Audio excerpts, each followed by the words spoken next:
Podela paketa sa hranom najugroženijim porodicama počela je u Vražogrncu, a najviše je staračkih domaćinstava kojima je ovakva, iako jednokratna pomoć, i više nego dobrodošla.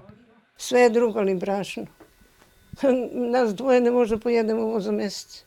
Dokle sam mogla, ja sam radila u poljoprivredu, sve sam imala.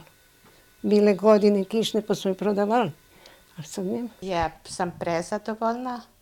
Hvala vam puno što je, mislim, koliko ukazanoj pomoći koliko sam dobila. Crveni krst će pakete najugroženijim seoskim domaćinstvima podeliti u narednih nedelju dana. Akcent stavljamo na staračka domaćinstva, odnosno domaćinstva bez podrške, ali takođe i domaćinstva sa više članova porodica, odnosno sa više dece, i to one osobe koje nisu korisnici materijalnog i narodne kuhinje koju sprovodimo u 32 okolna sela na teritoriji Zaječara.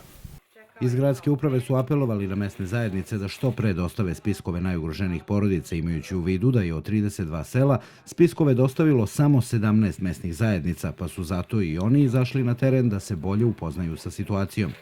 Naši sugrađani koji žive na teritoriji grada imaju veće mogućnosti da ostvare prava. Geografski naši meštani u selima teže ostvaruju ta prava, a naša želja je da dođemo do njih i da koliko toliko pomognemo. Broj domaćinstava kojima je potreban ovakav vid pomoći se iz godine u godinu povećava. Paketi sadrže osnovne životne namirnice poput zejtina, testenina, mesnih narezaka, 10 kg brašna, a ova količina dovoljna je za nekoliko nedelja.